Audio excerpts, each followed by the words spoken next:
Mon fiancé est parti en voyage secret avec ma sœur et des membres de ma propre famille.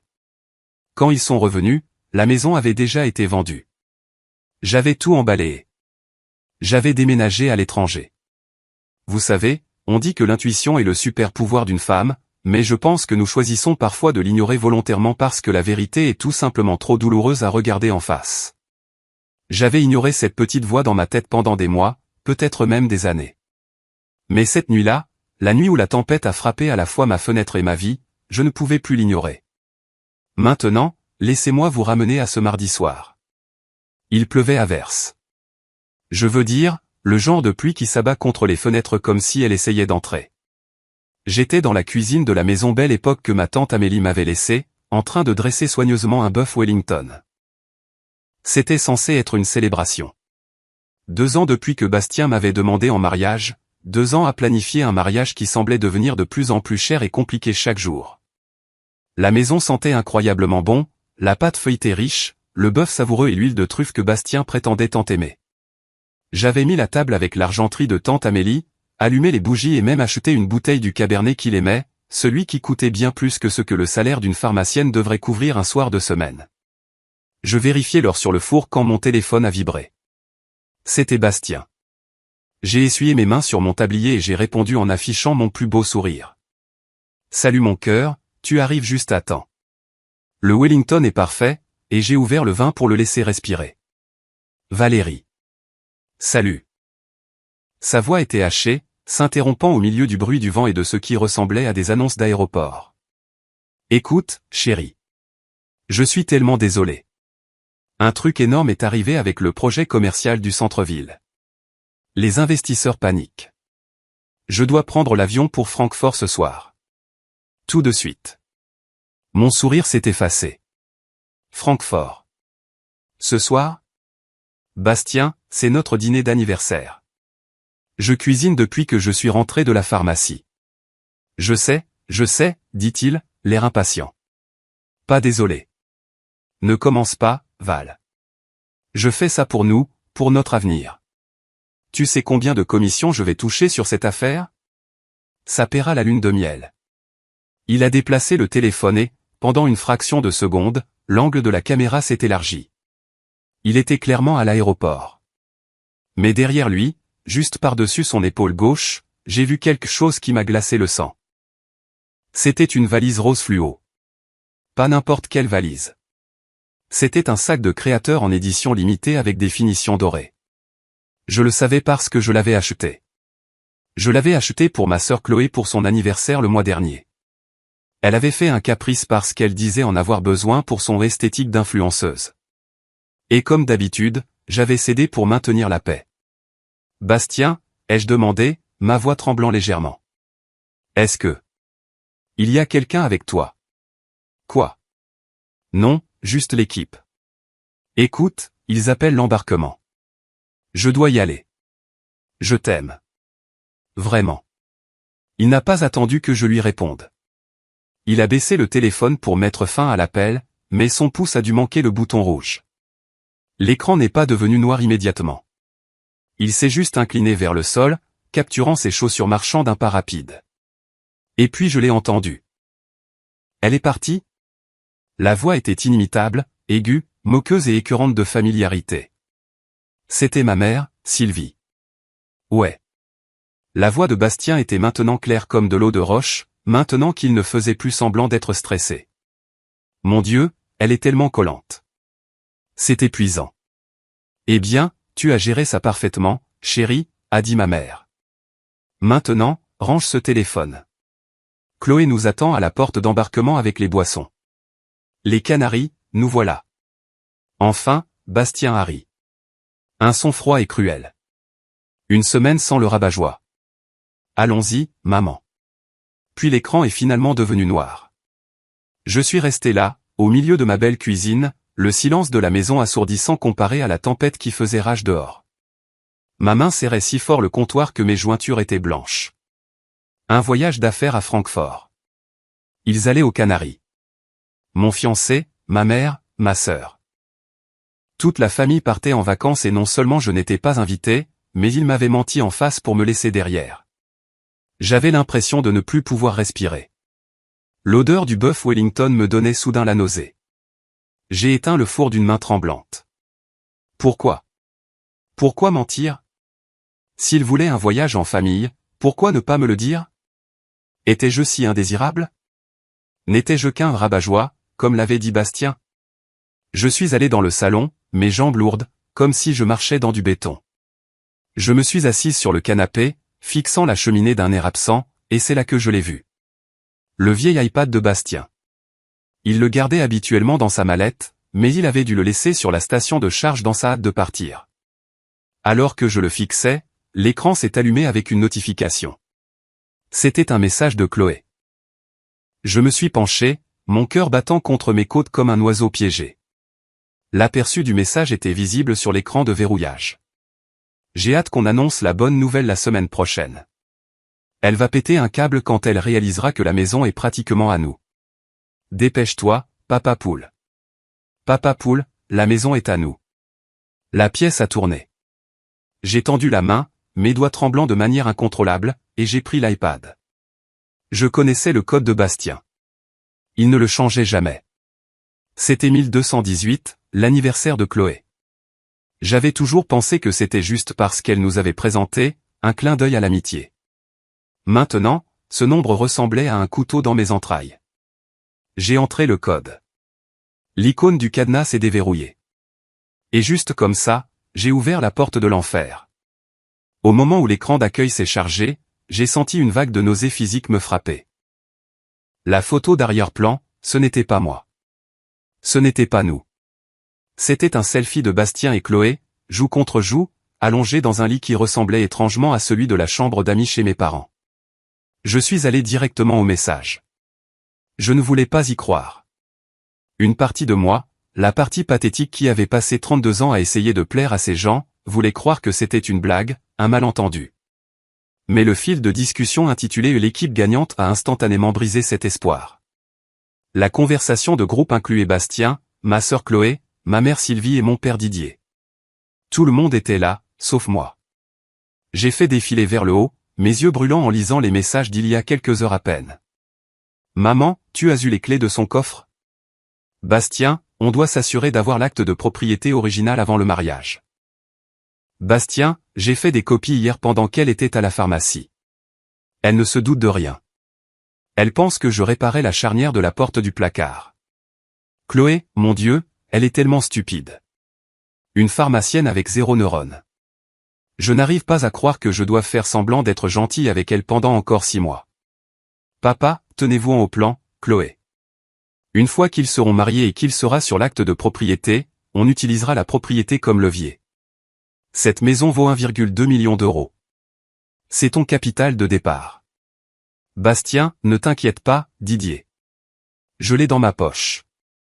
Elle signera les papiers de la tontine des mon retour de Francfort. Je l'ai tellement fait culpabiliser au dîner hier soir. J'ai laissé tomber l'iPad sur le coussin du canapé comme s'il était brûlant. J'ai couru à la salle de bain et j'ai eu des hauts le cœur au-dessus du lavabo. Mon corps rejetait l'information plus vite que mon cerveau ne pouvait la traiter. Il ne faisait pas que m'exclure. Il me traquait. Je me suis lavé le visage à l'eau glacée, fixant mon reflet. Peau pâle, yeux grands ouverts et terrifiés. Reprends-toi, Valérie, ai-je chuchoté. Tu dois tout savoir. Je suis retourné à l'iPad. Je devais voir jusqu'où allait la pourriture. J'ai ouvert l'album photo caché. Il était protégé par un mot de passe, mais bien sûr, le mot de passe était le même. 1218 des centaines de photos. Bastien et Chloé à Ibiza alors qu'ils disaient être à une conférence sur l'immobilier. Bastien et Chloé à un concert pour lequel j'avais acheté des billets, mais il avait prétendu être malade, alors je les avais donnés à Chloé pour qu'elle y aille avec une amie.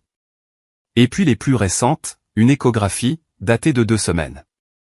Le nom sur le dossier patient était Chloé Durand. Dépêche-toi, Papa Poule. Le message texte prenait soudain un sens horrible. Chloé était enceinte. Mon fiancé était le père. Et toute ma famille, mes parents y compris, le savaient. Ils le célébraient. Ils prévoyaient d'aller aux Canaries pour célébrer leur nouveau petit enfant, financé par l'argent que Bastien avait emprunté sur notre compte mariage commun. J'ai vérifié l'application bancaire sur l'iPad. Le fonds du mariage, auquel j'avais contribué à 90% avec mon salaire et mes économies, était vidé. Transaction, Hôtel Sol Canaries, 12 000 euros. Transaction, Air France première classe, 4 500 euros. Transaction, Cartier, 3 200 euros. J'ai senti un cri monter dans ma gorge, mais il ne voulait pas sortir. Il était coincé derrière un mur de choc pur et sans mélange. Je suis retourné au message. J'ai cherché le mot à maison. Chloé, je ne veux pas vivre dans son vieux musée poussiéreux. Ça sent la vieille dame. Bastien, chéri, on ne va pas y vivre. Une fois qu'elle aura signé l'acte de tontine, je possède la moitié. On force une vente ou on prend une énorme ligne de crédit sur la valeur nette de la maison. On prend l'argent, on achète cet appartement moderne en ville que tu aimes, et on la laisse avec la dette. Maman, ou on rénove juste le sous-sol. Valérie a l'habitude d'être en arrière-plan. Elle peut vivre en bas et payer l'hypothèque pendant que vous deux prenez la suite parentale. Elle le fera si vous dites que c'est pour la famille. Elle est désespérée d'obtenir notre approbation. Ce commentaire de ma mère a brisé quelque chose en moi. Elle peut vivre en bas. Comme une servante, comme un chien. Ils avaient scénarisé toute ma chute. Ils avaient transformé ma vie en une arnaque de longue haleine. Le mariage n'était pas une célébration d'amour. C'était une prise de contrôle hostile de mes biens. J'ai regardé autour du salon. Les ombres de la tempête dansaient sur les murs. Cette maison, la maison de tante Amélie. Tante Amélie avait été la seule personne à vraiment me voir. Pendant que mes parents s'extasiaient devant les concours de beauté et les compétitions de pom-pom girls de Chloé, tante Amélie s'asseyait avec moi dans le jardin, m'apprenant le nom des herbes, m'aidant à réviser mes tests de chimie. Quand elle est décédée il y a 3 ans, la lecture du testament a été la première fois que j'ai vu mes parents vraiment en colère contre moi. Amélie m'avait tout laissé.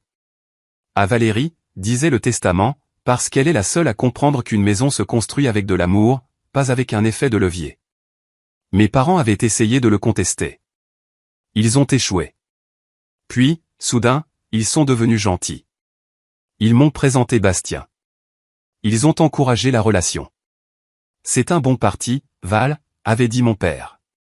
Ne gâche pas tout. J'ai réalisé maintenant, assise dans le noir, que je n'avais rien gâché. J'étais juste la cible de leur arnaque. La pluie s'abattait plus fort contre les vitres. J'ai repris l'iPad.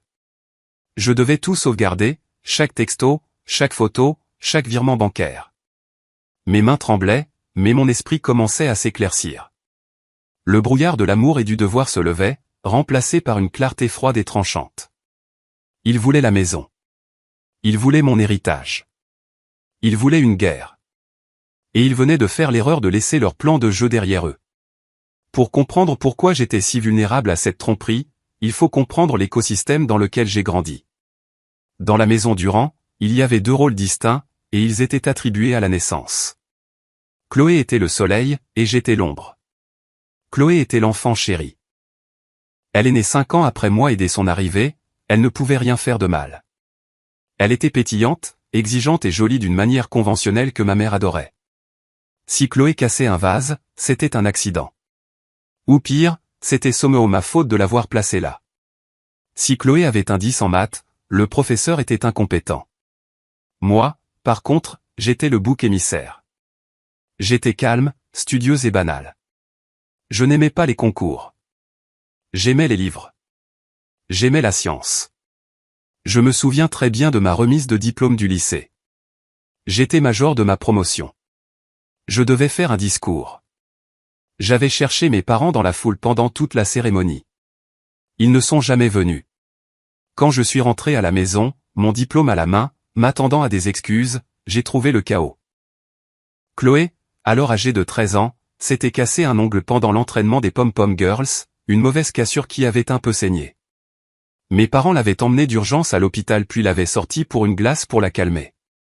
Oh, Valérie, arrête d'être si dramatique, avait soupiré ma mère quand j'avais pleuré. Ta sœur souffrait. Ce n'est qu'un discours. Tu pourras nous le lire plus tard. Ils n'ont jamais demandé à l'entendre. La seule personne qui est venue à ma remise de diplôme était tante Amélie, la sœur aînée et excentrique de ma mère.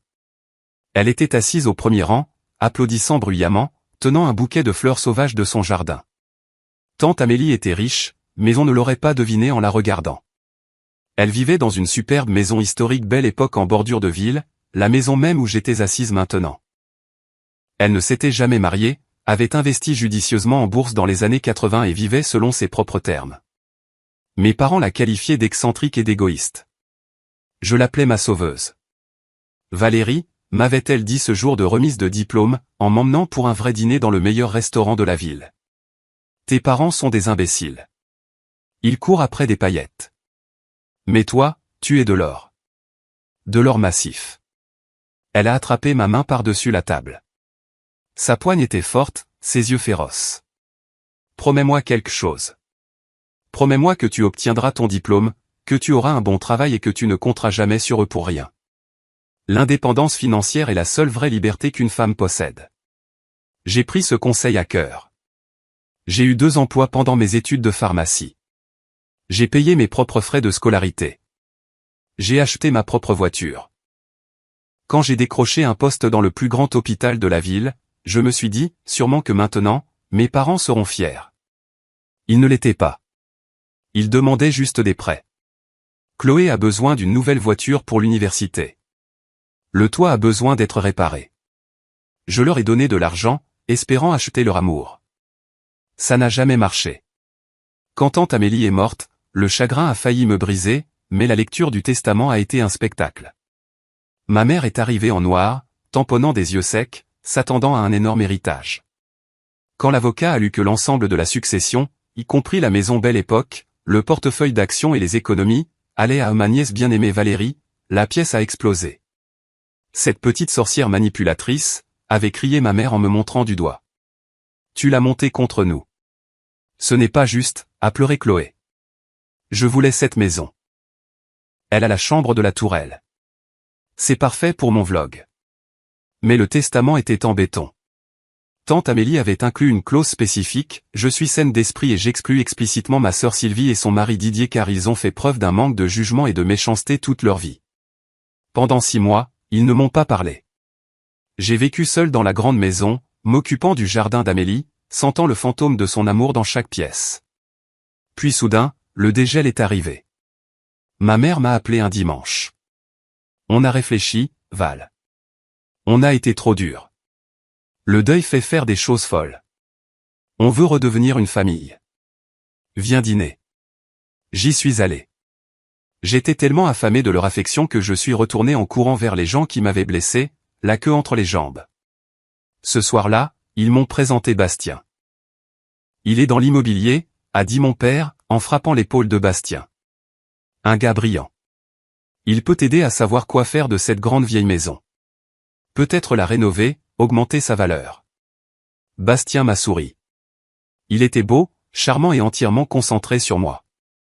J'adore les vieilles maisons, a-t-il dit. Elles ont une âme. Comme toi. J'ai fondu. Je pensais avoir enfin gagné. J'avais l'héritage.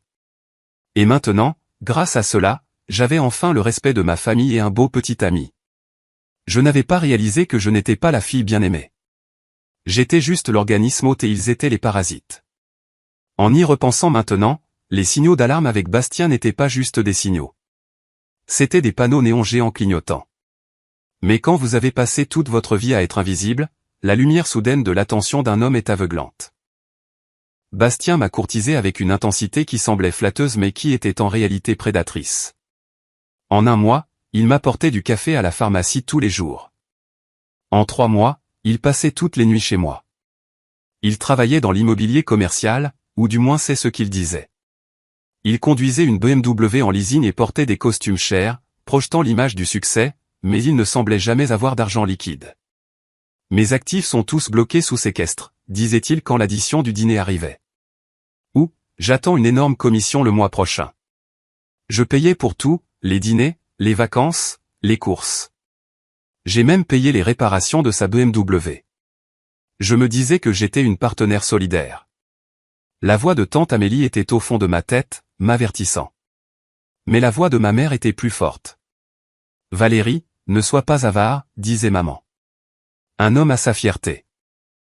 Tu as tout cet argent qui dort. Aide-le à construire son empire et il prendra soin de toi plus tard. 6 mois plus tard, Bastien a commencé à parler constamment de la maison. C'est une super structure, chérie, disait-il en se promenant et en tapotant les murs. Mais l'électricité est ancienne. Et cette cuisine, elle fait baisser la valeur d'au moins 50 000 €. On devrait rénover. Je l'aime comme elle est, ai-je dit doucement. Elle me rappelle Amélie.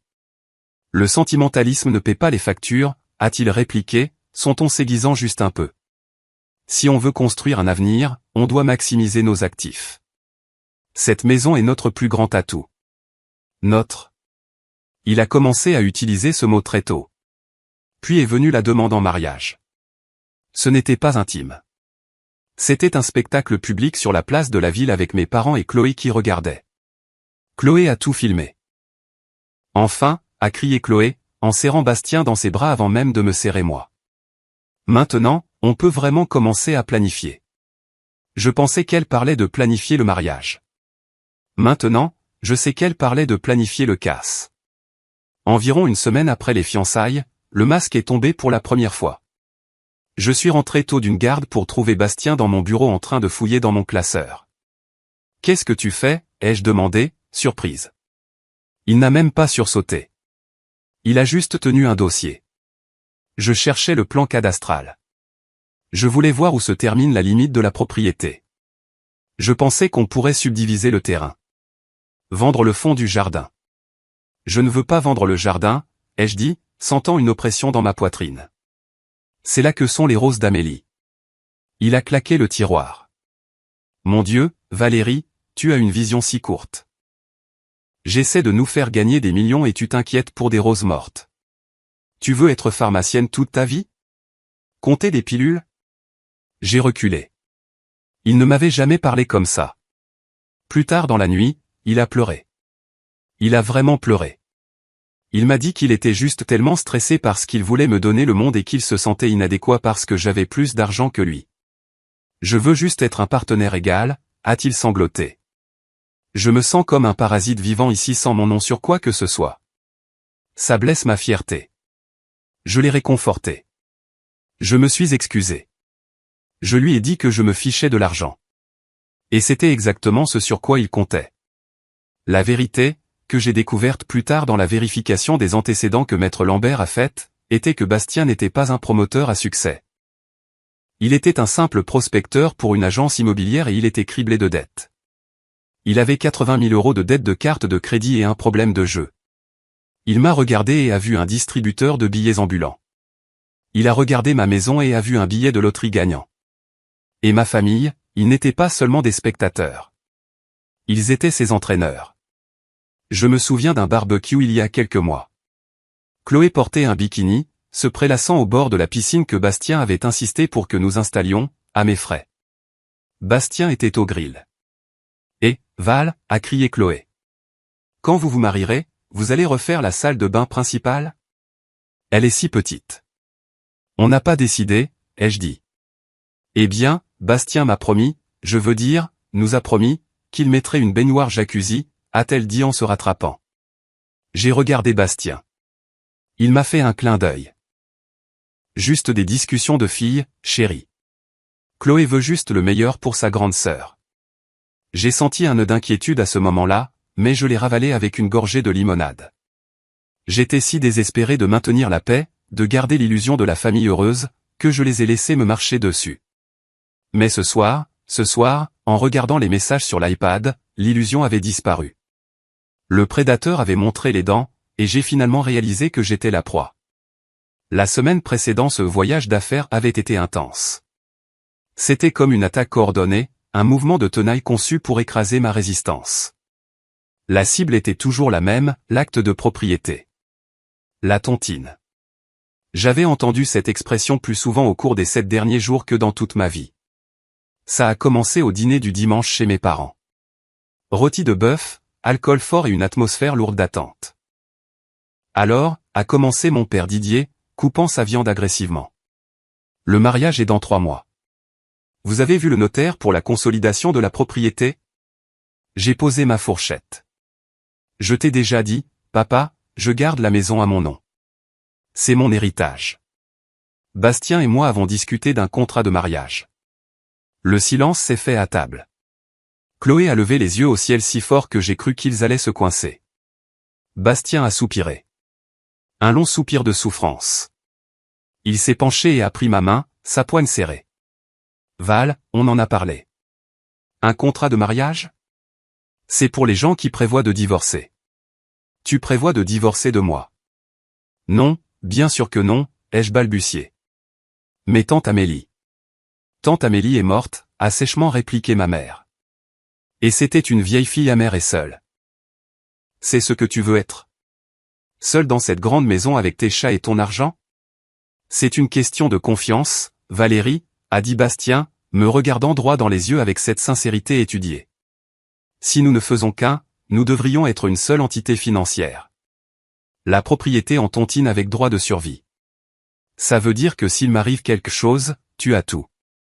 S'il t'arrive quelque chose, je suis protégé. C'est romantique, d'une certaine manière. Romantique. Et ça aide pour les affaires, a ajouté Bastien, baissant la voix. Je ne peux pas utiliser mes actifs comme levier pour le nouveau projet de développement si mon nom n'est pas sur la résidence principale. La banque me voit comme un locataire. C'est humiliant, Val. Tu lui fais honte, a grondé papa. Tu l'émascules. Quel genre de femme fait ça? J'ai juste besoin de temps pour réfléchir, ai-je dit en me recroquevillant sur ma chaise. Tu as eu le temps, est intervenue Chloé. Mon Dieu, tu es si égoïste. Bastien fait tout pour toi. Il a planifié toute cette rénovation. Il s'occupe des entrepreneurs. Tout ce que tu fais, c'est compter des pilules et te plaindre. J'ai regardé autour de la table, des paires d'yeux me fixant. Deux en colère, un moqueur, un suppliant, faussement suppliant, je le savais maintenant. D'accord, ai-je chuchoté, juste pour que ça s'arrête. D'accord, on pourra signer les papiers quand Bastien reviendra de Francfort. La tension s'est instantanément évaporée. C'était comme par magie. C'est ma fille. C'est réjoui papa, versant plus de vin. Enfin, tu utilises ton cerveau, a marmonné maman. Bastien a embrassé ma main. Merci, chérie. Tu ne le regretteras pas. C'est le début de notre empire. Maintenant, assise dans le salon sombre avec la pluie qui martelait, j'ai réalisé à quel point j'étais passé près. S'il n'était pas parti en voyage, s'il n'avait pas laissé l'iPad, j'aurais signé. J'ai fait une recherche sur le navigateur de l'iPad. J'ai tapé Indivision versus Tontine. Les résultats ont confirmé mes pires craintes. En indivision, chaque propriétaire possède une part spécifique. Si l'un décède, sa part va à ses héritiers, mes futurs enfants, ou revient à ma famille. La tontine, ou clause d'accroissement, les deux possèdent 100%. Si l'un décède, l'autre obtient tout automatiquement. Ça contourne le testament. Et puis j'ai vu une recherche Google dans l'historique de Bastien datant de 2 jours. Loi régime matrimonial communauté divorce France. Il ne prévoyait pas d'attendre ma mort. Il prévoyait de mettre son nom sur l'acte, d'attendre quelques mois, puis de demander le divorce. En France, une fois qu'il est sur l'acte en tant que copropriétaire via la tontine, la maison lui appartiendrait entièrement après mon décès, mais en cas de divorce, la situation est complexe et il chercherait probablement à récupérer une part. La maison vaut 1,5 million d'euros, sans hypothèque. Il repartirait avec 750 000 euros, ou il forcerait une vente, me mettrait à la porte et se partagerait l'argent. Et avec Chloé enceinte, ils avaient besoin de cet argent. Maintenant. J'ai fait défiler plus loin dans son historique de recherche. Comment déclencher l'accouchement naturellement? Coût test de paternité. Moyen le plus rapide d'expulser un copropriétaire. Expulser un copropriétaire. Ils n'allaient pas seulement prendre l'argent. Ils allaient prendre la maison. Ils voulaient vivre ici. Chloé voulait la chambre de la tourelle. Ils allaient élever leur bébé dans le sanctuaire de tante Amélie, et je me retrouverais avec rien. Une vague de rage, plus chaude que tout ce que j'avais jamais ressenti, m'a envahi. Elle a brûlé la nausée. Elle a brûlé la tristesse. Non, ai-je dit à voix haute dans la pièce vide. Absolument pas, je me suis levé. Mes jambes étaient stables maintenant. J'ai marché jusqu'au coffre-fort dans le placard principal, celui que Bastien prétendait réparer. J'ai entré le code. Il s'est ouvert. À l'intérieur se trouvaient mes papiers importants. L'acte de propriété, le testament, mon passeport. J'ai vérifié l'acte. Il était toujours à mon nom. Valérie Durand. Juste moi. Ils n'avaient pas encore gagné. Ils avaient fait une erreur de calcul fatale. Ils avaient supposé que j'étais faible. Ils avaient supposé que j'étais stupide.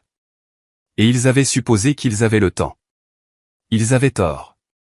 J'avais besoin d'un témoin. J'avais besoin d'une alliée. Et je savais exactement qui appeler. Roxane. Roxane était ma meilleure amie depuis la fac de pharmacie. Elle était tout mon contraire. Bruyante, effrontée, tatouée et sans peur de la confrontation.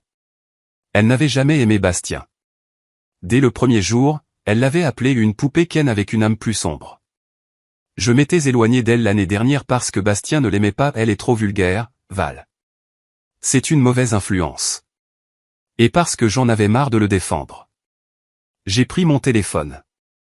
Il était 23 heures. Elle a répondu à la deuxième sonnerie. Val, tout va bien? Pourquoi tu m'appelles? Tu avais raison, ai-je dit. Ma voix semblait étrange, robotique. Tu avais raison sur tout. Qu'est-ce qu'il a fait?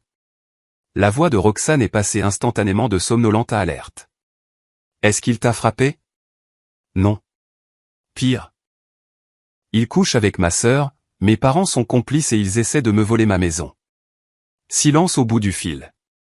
Puis le bruit de draps froissés et de clés qui tintent. J'arrive. Ne fais rien. Ne les affronte pas, verrouille juste les portes. Je serai là dans 20 minutes. Quand Roxane est arrivée, elle ne m'a pas serré dans ses bras. Elle est entrée dans la cuisine, a jeté un coup d'œil au bœuf Wellington froid, a attrapé la bouteille de vin que j'avais ouverte et a versé 2 énormes verres. Bois, a-t-elle ordonné en faisant glisser un verre sur l'îlot. Ensuite, parle. Je lui ai montré l'iPad. Nous avons passé les 2 heures suivantes à tout éplucher. Roxane n'a pas halté. Elle n'a pas pleuré. Elle a juré. Des jurons créatifs et violents qui m'ont fait me sentir un peu mieux. Ok, a dit Roxane, refermant brusquement le couvercle de l'iPad vers 1 heure du matin. C'est la guerre, et en temps de guerre, on ne pleure pas. On tire. Elle m'a regardé, ses yeux flamboyants. Val, regarde-moi. Arrête de trembler. Il pense que tu es un paillasson. Il compte dessus. Littéralement. Je sais, ai-je chuchoté. Comment ont-ils pu? Ma propre mère. Parce que ce sont des narcissiques et des parasites, a dit Roxane sans détour. Mais on n'a pas le temps pour la psychanalyse. On a un calendrier. Combien de temps sont-ils aux Canaries? 7 jours. Ils reviennent mardi prochain. 7 jours. Roxane a hoché la tête. Ok, on peut faire beaucoup de choses en 7 jours. Elle a sorti un bloc-notes de son sac. Premièrement, l'épreuve. On doit sauvegarder tout cet iPad, cloud, disque dur, copies imprimées, tout. Fait, ai-je dit. Je peux le faire ce soir. Deuxièmement, Roxane a pointé un stylo vers moi. La maison. Tant que tu possèdes cette maison, ils viendront la chercher. Même si tu romps avec Bastien, il a des copies des clés. Il connaît les codes. Et tes parents, ils te feront culpabiliser, te harcèleront, peut-être même t'attaqueront en justice en invoquant un droit ancestral quelconque. C'est toxique, Val. La maison est le poison. J'ai regardé autour de la cuisine. J'aimais cette maison. C'était mon lien avec tante Amélie. Mais Roxane avait raison. Tant que j'avais cet atout, j'étais une cible. Et si je restais ici, chaque pièce me rappellerait les mensonges de Bastien. Chaque coin serait hanté par le souvenir de Chloé complotant mon expulsion. Je ne peux plus vivre ici, ai-je dit, la prise de conscience me serrant la poitrine. Ils l'ont souillé. Exactement, a dit Roxane. Alors, on pratique la politique de la terre brûlée. On se débarrasse de l'appât. La vendre, ai-je demandé. Mais une vente prend des mois. La mise en scène, l'annonce, le compromis de vente. Pas si tu vends à un investisseur, a dit Roxane. Mon cousin travaille pour une de ces boîtes, les sociétés qui achètent des biens en l'état. Ils achètent cash. La vente se conclut en quelques jours. Tu perds un peu sur le prix, mais tu obtiens de l'argent liquide et tu t'en vas. De l'argent liquide, ai-je répété. Oui, du cash. Et tu sais qui déteste le cash? Les gens qui veulent voler la moitié de ta valeur nette par le biais d'un règlement de divorce qui n'a pas encore eu lieu. Roxane s'est penchée. Vends la maison. Prends l'argent. Déménage. Au moment où ils descendront de cet avion avec leur collier de fleurs et leur bronzage, ils ne rentreront pas dans un manoir. Ils rentreront chez eux face à un portail verrouillé et à un étranger. Un frisson a parcouru mon échine. Pas de peur, mais d'anticipation. J'ai une offre d'emploi à Londres, ai-je dit soudainement. Chef de la pharmacologie dans un hôpital de recherche. Ils m'ont contacté il y a 2 mois. J'allais refuser parce que Bastien disait qu'il ne pouvait pas quitter ses affaires ici. Roxane a souri, un sourire féroce, de requin. Londres? Parfait. C'est loin. C'est cher. Et ils ne peuvent pas te trouver. Elle a levé son verre de vin. À la nouvelle Valérie. J'ai trinqué avec elle. À la terre brûlée. Le lendemain matin, la tempête était passée, laissant le ciel d'un violet contusionné. Je n'ai pas dormi. Je me suis déclaré malade à la pharmacie pour la première fois en 5 ans. Et à 9 heures du matin, j'étais assise dans le fauteuil en cuir du bureau de Maître Lambert. Maître Lambert était la meilleure avocate en droit de la famille et des successions de la région.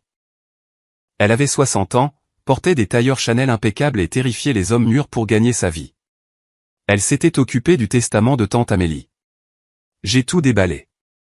Les preuves de l'iPad, les textos, la fraude à la tontine planifiée. Maître Lambert a écouté en silence, son visage illisible derrière ses lunettes. Quand j'ai fini, elle a pris une lente gorgée de son café.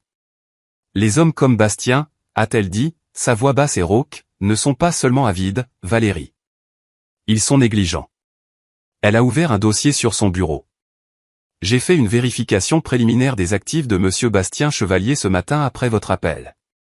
Savez-vous pourquoi il est si désespéré d'avoir cette maison en ce moment? À cause du bébé, ai-je demandé. En partie, mais surtout à cause de ça. Elle a fait glisser un document sur le bureau.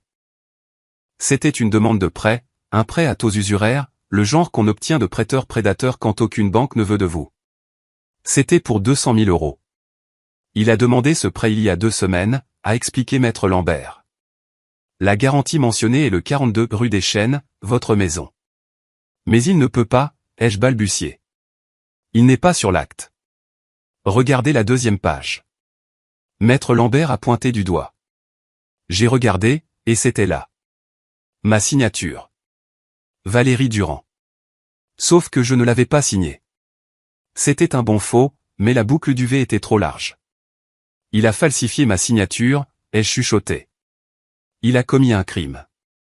Oui, a dit Maître Lambert. Et voici le clou du spectacle. Ce prêt n'a pas encore été financé. Il est en phase finale de souscription. Le prêteur attend que l'acte de tontine soit enregistré pour débloquer les fonds. C'est pourquoi il avait besoin que vous signiez la semaine prochaine. Il a déjà dépensé cet argent dans sa tête. Probablement pour rembourser des dettes de jeu ou réserver ce voyage aux Canaries. Si je vends la maison. Si vous vendez la maison, Maître Lambert a souri, un sourire froid et acéré. La garantie disparaît. Le prêt est refusé et monsieur Chevalier se retrouve avec des usuriers très en colère et aucun moyen de les payer. Et il va en prison pour faux et usage de faux. Si nous transmettons cela au procureur de la République, oui. Ce que nous ferons. Mais d'abord, nous sécurisons votre sortie. Maître Lambert s'est penché en avant.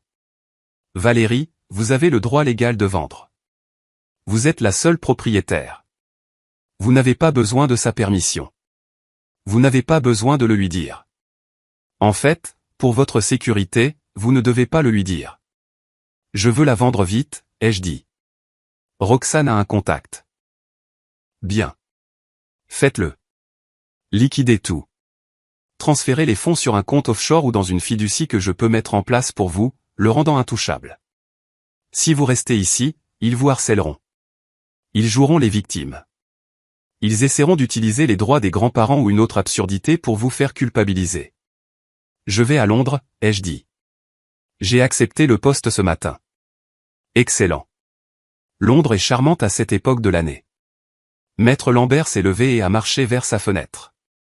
Valérie, vos parents, ils vous ont trahi. Ils ont rompu le contrat le plus sacré de tous, le devoir de protéger leur enfant. Vous ne leur devez rien. Pas une explication, pas un euro, pas un au revoir. Entendre une figure d'autorité dire cela a enlevé un poids de mes épaules que je ne savais pas que je portais. Une dernière chose, a dit Maître Lambert, se retournant vers moi. Quand vous partirez, ne laissez rien. Pas de mots. Pas d'adresse de suivi. Que leur première notification soit le changement de la serrure. C'est mon intention, ai-je dit. Et Valérie? Oui. Apportez-moi l'acte de propriété original et le document de prêt falsifié. Je vais préparer une petite surprise pour Monsieur Chevalier à son atterrissage. Ça s'appelle une mise en examen pour escroquerie aggravée. Je suis sorti de son bureau sous le soleil éclatant de la Côte d'Azur. Mon téléphone a vibré. C'était un texto de Bastien. J'espère que tu passes une bonne semaine, chérie. Tu me manques. Le travail est fou ici à Francfort. Je t'aime. J'ai regardé le texto, l'audace, les mensonges. J'ai répondu, tu me manques aussi. J'ai hâte que tu rentres. J'ai appuyé sur envoyer. Laissez-le penser qu'il est en sécurité. Laissez-le penser que le mouton dort encore. Il n'a aucune idée que le loup est à la porte. Les 96 heures suivantes ont été un tourbillon de chaos contrôlé. Le cousin de Roxane, Michael, travaillait pour une société appelée Imo Invest Prime. Il m'a rencontré à la maison 2 heures après que j'ai quitté le bureau de l'avocate. Michael était un type pragmatique en polo. Il a parcouru la maison en prenant des notes sur un iPad. Il n'a pas regardé les moulures ou la cheminée antique. Il a regardé la superficie, la taille du terrain et le code postal. C'est un terrain de premier choix, a dit Michael, debout dans la cuisine où ma vie s'était effondrée la veille. Mais le marché est bizarre. Si vous voulez le mettre en vente de manière traditionnelle, vous pourriez obtenir 1,6 million, peut-être 1,7 million d'euros, mais il faudrait 60 jours pour conclure. Je n'ai pas 60 jours, ai-je dit fermement. J'en ai 5. Michael a hoché la tête. Ok. Offre d'achat en cash, en l'état. Pas d'inspection, pas de conditions suspensives. On signe lundi, mais le prix sera de 1,3 million d'euros. 1,3 million d'euros. C'était 300 000 euros de moins que la valeur du marché. Un an auparavant, j'aurais rechigné. J'aurais pensé à l'héritage de tante Amélie.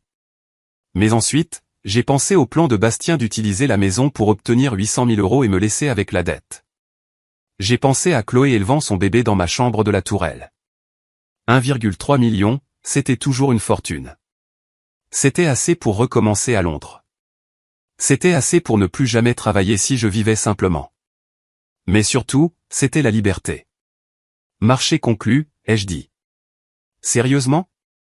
Michael avait l'air surpris. Vous ne voulez pas y réfléchir? Où est-ce que je signe? Nous avons signé les papiers préliminaires là, sur l'îlot de la cuisine. Ok, a dit Michael. Le notaire va accélérer les recherches. On signe l'acte de vente final vendredi. L'argent est viré lundi matin. Vous devez être parti d'ici lundi à 17 h. On change les serrures à ce moment-là. Lundi, la veille de leur retour. Le compte à rebours avait commencé. Je suis passé en mode surmultiplié. Je ne pouvais pas louer un camion de déménagement car les voisins verraient et pourraient envoyer un texto à mes parents. Je devais être furtive. Je me suis concentré sur ce qui comptait. Les bijoux de tante Amélie, mes vêtements, mes diplômes, les albums photos de mon enfance, les rares où j'apparaissais. Tout le reste, il fallait que ça parte. Mais je ne voulais pas simplement le jeter. Je voulais effacer leurs traces. Je suis allé dans la chambre d'amis, la chambre que Bastien et Chloé avaient utilisée.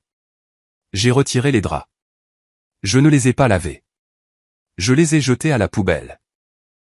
J'ai pris le matelas en mousse à mémoire de forme chère que Bastien avait insisté pour acheter, et je l'ai traîné en bas des escaliers toute seule. J'ai appelé un service d'enlèvement d'encombrants pour qu'ils le prennent. Des punaises de lit, a demandé le type en regardant le matelas impeccable. Quelque chose comme ça, ai-je dit. Des parasites. Puis sont venues les affaires de Bastien. Bastien avait emménagé beaucoup de ses affaires au cours des derniers mois. Des costumes de créateurs, ses clubs de golf, qu'il aimait plus que moi, sa collection de montres chères, probablement des contrefaçons ou achetées à crédit. Je ne les ai pas brûlés. Ça aurait été dramatique mais un gaspillage. Je les ai vendus. J'ai créé un compte anonyme sur le Boncoin et Facebook Marketplace. Vente flash. Article de luxe pour hommes. Paiement en espèces uniquement. À récupérer aujourd'hui. J'ai mis ses clubs de golf à 2000 € à 50 €. J'ai mis son canapé en cuir italien à 100 €. J'ai mis sa PlayStation et sa télé de 70 pouces à 200 € le lot. Les gens ont afflué à la maison. Je les ai rencontrés à la porte de derrière. Je leur ai dit que j'étais une ex-copine en colère. Ils s'en fichaient. Ils voulaient juste les bonnes affaires. Regarder des étrangers emporter les biens précieux de Bastien m'a procuré une satisfaction sombre et tordue. Chaque espace vide dans la maison me donnait l'impression que mes poumons se dilataient, aspirant de l'air frais pour la première fois depuis des années.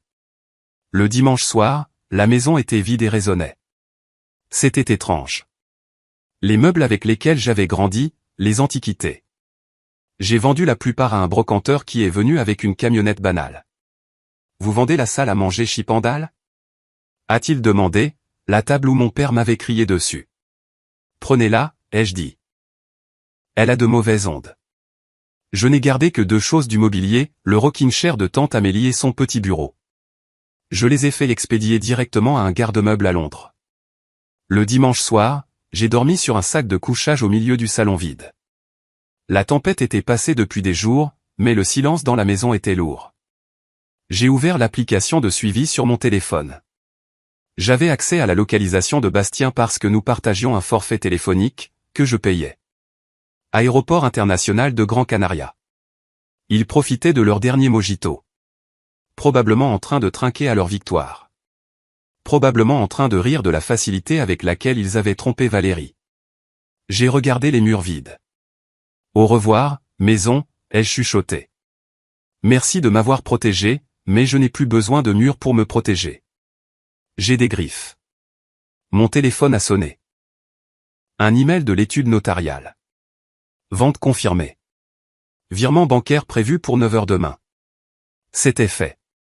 Maintenant, tout ce que j'avais à faire, c'était de disparaître. Le lundi matin est arrivé avec un silence étrange et creux. La tempête était passée depuis des jours, laissant le ciel d'un bleu vif et dur qui semble indifférent à la souffrance humaine. Je me suis réveillé sur le sac de couchage au milieu du salon vide. Mon corps était raide, mais mon esprit incroyablement vif. C'était le jour J. J'avais passé le week-end à démanteler systématiquement la vie que j'avais construite pour nous. Il ne s'agissait pas seulement de vendre les meubles. Il s'agissait d'effacer les preuves de ma propre bêtise. Je suis allé dans le garage où j'avais empilé les derniers vestiges de Bastien et Valérie. Il y avait le jeu de cornhole personnalisé que nous avions acheté pour la fête de fiançailles pour 100 €. Gaspillage d'argent. Il y avait les innombrables boîtes de décoration pour un mariage qui n'aurait jamais lieu. J'avais contacté un refuge pour femmes locales plus tôt ce matin-là. J'ai des articles ménagers neufs, ai-je dit à la coordinatrice au téléphone. Linge de maison, ustensiles de cuisine, petits appareils électroménagers, tout est haut de gamme. Pouvez-vous les utiliser ? Nous pouvons tout utiliser, a-t-elle dit, sa voix pleine de gratitude. Quand pouvons-nous venir les chercher ? Maintenant, ai-je dit, mais vous devez tout prendre. Je veux que ce garage soit vide. Regarder la camionnette du refuge s'éloigner a été la première fois que j'ai ressenti une véritable pointe d'émotion. Pas de la tristesse pour ce que je perdais, mais du soulagement que ces choses, achetées avec mon argent, destinées à un mensonge, aideraient réellement des femmes qui essayaient d'échapper à de mauvaises situations, tout comme moi. Puis est venue la purge personnelle. Je suis allé dans le placard principal. Bastien aimait ses vêtements. C'était un pan. Il avait des rangées de costumes italiens, des chemises sur mesure avec ses initiales sur les poignets, et une collection de baskets qu'il gardait dans des boîtes impeccables. Je ne les ai pas vendus. Les vendre semblait trop digne. J'ai pris une paire de ciseaux de cuisine robustes et je me suis mis au travail. Je ne les ai pas déchiquetés en confetti. Cela demande trop d'énergie. J'ai juste coupé une chose cruciale sur chaque article. J'ai coupé la manche gauche de chaque veste de costume. J'ai découpé l'assise de chaque pantalon. J'ai coupé la languette de chaque basket. C'était mesquin. C'était enfantin. Et c'était absolument glorieux.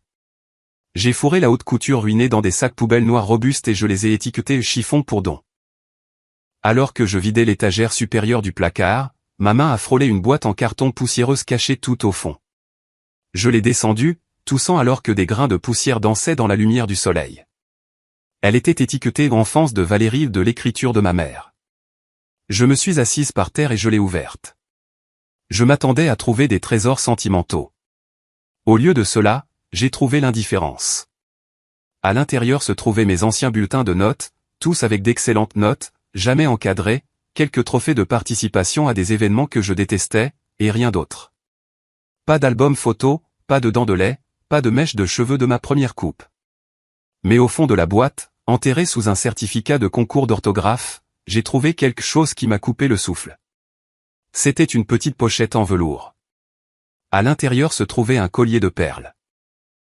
Les perles de tante Amélie. J'ai haleté. Je les cherchais depuis 3 ans. Après la mort d'Amélie, elles avaient disparu. Je pensais les avoir perdues dans le déménagement. J'avais retourné la maison pour les chercher. J'avais pleuré pour elles. Et les voilà, dans une boîte étiquetée à mon nom, cachée au fond d'un placard dans ma propre maison. Ma mère avait dû les prendre. Elle avait dû les subtiliser pendant la réception des funérailles, les cacher ici et puis quoi? Les oublier ou les garder comme moyen de pression? La prise de conscience m'a rendu malade.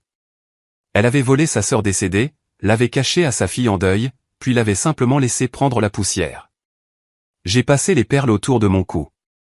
Leur poids frais contre ma peau ressemblait à une armure. Jetez, Amélie, ai-je chuchoté. On s'en va d'ici. À 11h, le virement bancaire est arrivé. Mon téléphone a sonné avec une notification de la banque offshore que Maître Lambert avait mise en place. 1 300 000 € crédités. C'était réel. La maison n'était plus à moi. Elle appartenait à Imo Invest Prime. J'ai fait un dernier tour. La maison résonnait. Elle sentait le nettoyant au citron et le vide. Je suis entré dans la chambre de la tourelle, la chambre que Chloé avait revendiquée pour sa future nurserie.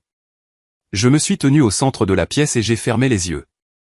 J'ai essayé d'invoquer une certaine nostalgie, une certaine tristesse pour la maison que je quittais, mais tout ce que je voyais était le visage suffisant de Chloé et le sourire trompeur de Bastien. Tu la voulais tellement, cette maison, ai-je dit à l'air vide. J'espère que tu apprécieras la vue depuis le trottoir. Je suis sorti par la porte d'entrée et je l'ai verrouillée. J'ai placé les clés sous le paillasson, exactement comme Michael, le représentant du nouveau propriétaire, l'avait demandé. Mon Uber pour l'aéroport attendait. J'avais 2 grandes valises et un bagage à main. C'était tout. 32 ans de vie condensés en 25 kilos de bagages. Alors que la voiture s'éloignait, je n'ai pas regardé en arrière. Maître Lambert avait raison.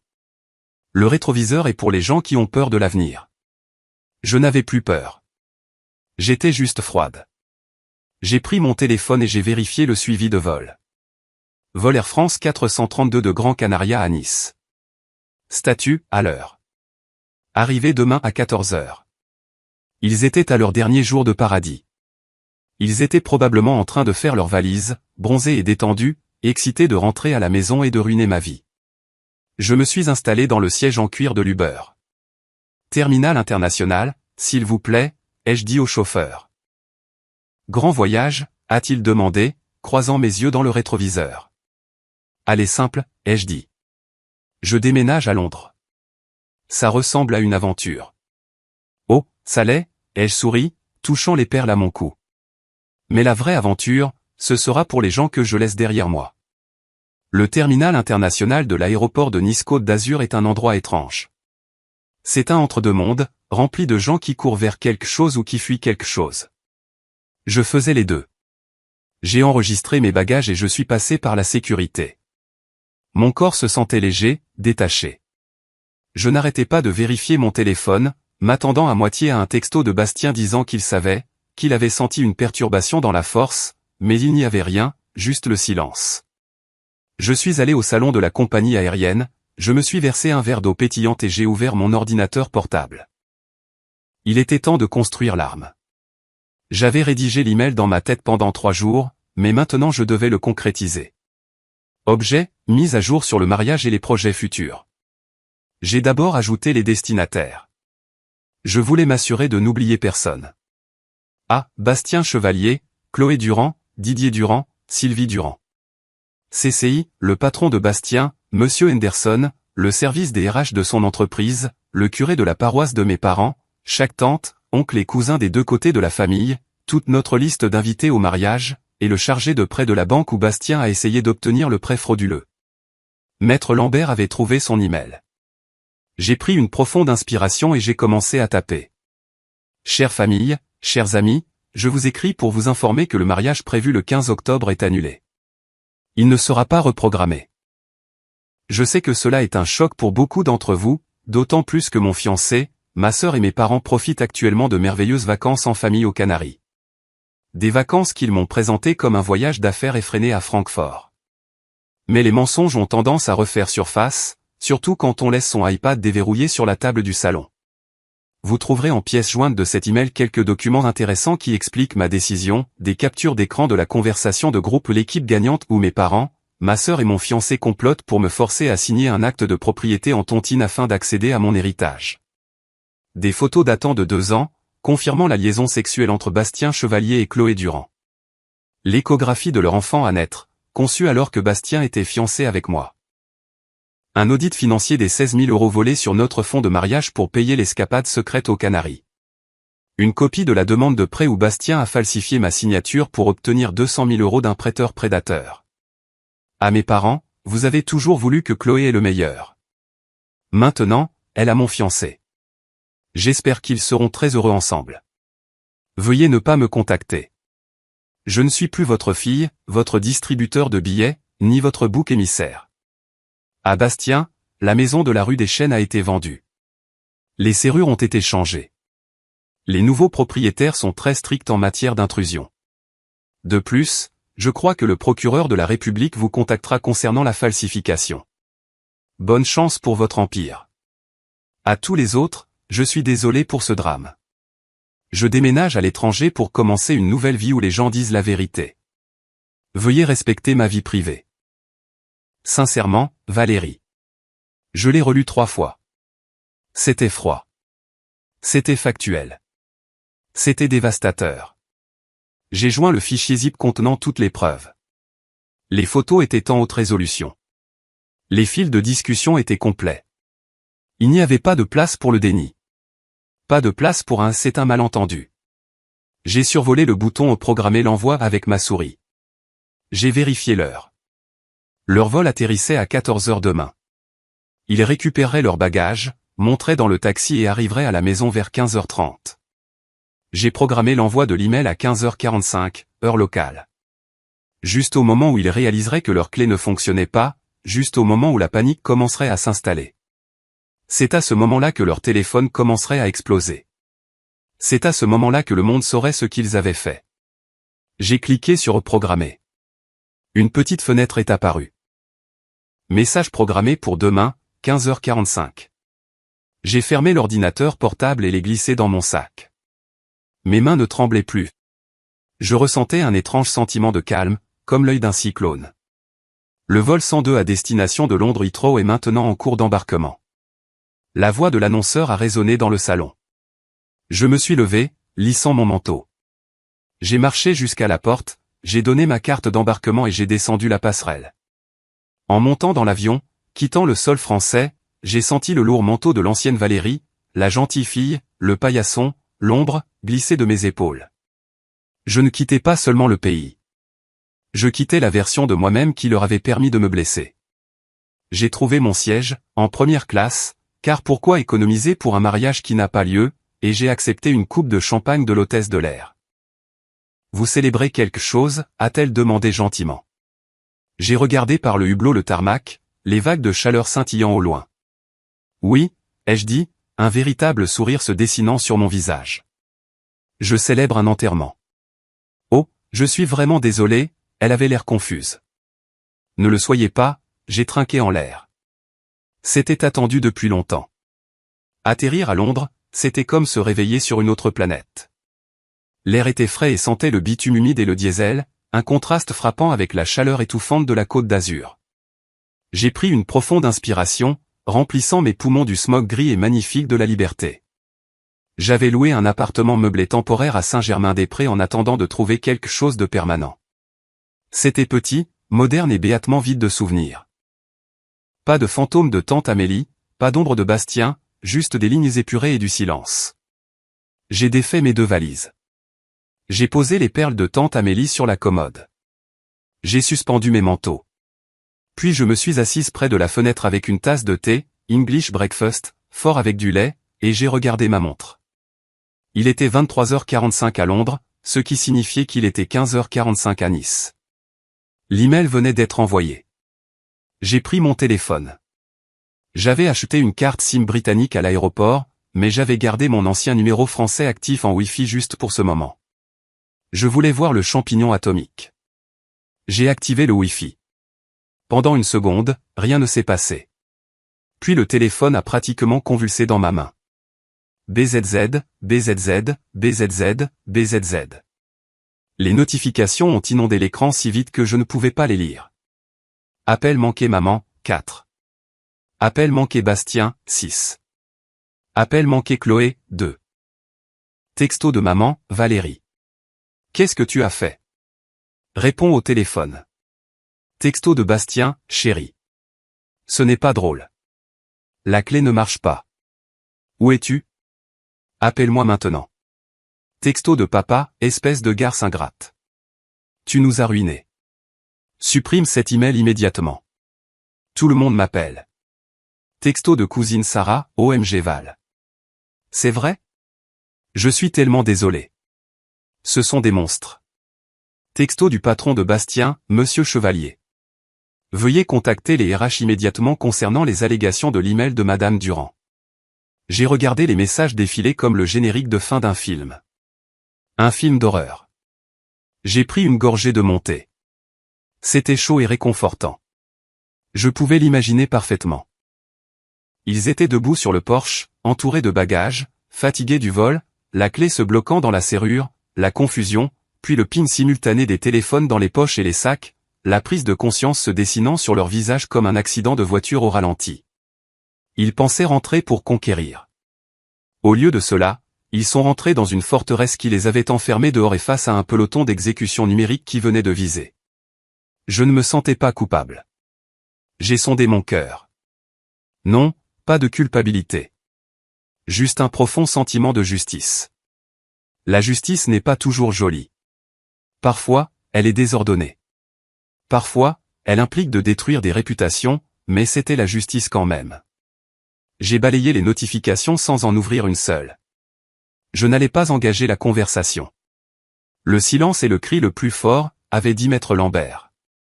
J'ai désactivé la carte SIM française. Je l'ai retirée du téléphone et je l'ai posée sur la table. Puis j'ai pris une petite épingle en métal et j'ai éjecté le tiroir. J'ai pris la petite puce en plastique, ma connexion à mes parents, à Bastien, à la douleur, et je l'ai laissé tomber dans mon thé chaud. Je l'ai regardé couler au fond. Maintenant, il ne pouvait plus m'atteindre. J'étais un fantôme. J'étais une rumeur. J'étais le monstre sous leur lit. Quand j'ai laissé tomber cette carte SIM dans le thé, j'ai su que j'avais franchi le Rubicon. Il n'y avait pas de retour en arrière possible. Je venais de pulvériser toute ma dynamique familiale et de laisser mon fiancé sans abri, sans emploi et exposé au monde entier. C'était terrifiant, mais aussi incroyablement stimulant. Si vous écoutez ceci et que vous vous êtes déjà senti petit, invisible ou utilisé par les personnes qui étaient censées vous aimer, je veux que vous sachiez que vous avez des dents, vous aussi. Il faut juste être assez courageux pour les montrer. Si vous êtes toujours avec moi, veuillez prendre une seconde pour cliquer sur le bouton j'aime et commenter le chiffre ci-dessous. Cela me dit que vous faites partie de l'équipe de la Terre brûlée, que vous croyez qu'il faut se défendre et que vous êtes prêt à entendre comment les méchants de cette histoire ont eu exactement ce qu'ils méritaient. Voir vos me donne tellement de force. Merci de me soutenir. Maintenant, laissez-moi vous raconter ce qui s'est passé quand la police est arrivée. Je n'ai pas assisté personnellement à la scène sur le porche. Évidemment, j'étais à 8000 km de là, dormant du sommeil profond et sans rêve des justiciers. Mais je sais exactement ce qui s'est passé. Comment?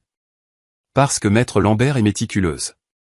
Et parce que ma voisine, Madame Gosselin, est la femme la plus curieuse de la planète et qu'elle déteste ma mère. Madame Gosselin surveillait la maison comme une sentinelle depuis que le panneau à vendre était apparu et avait disparu en 3 jours. Elle savait que quelque chose se tramait. Alors, quand le taxi s'est arrêté cet après-midi-là, elle était prête avec son iPhone, filmant depuis la fenêtre de son premier étage. Elle a envoyé la vidéo à maître Lambert, qui me l'a envoyée quelques jours plus tard.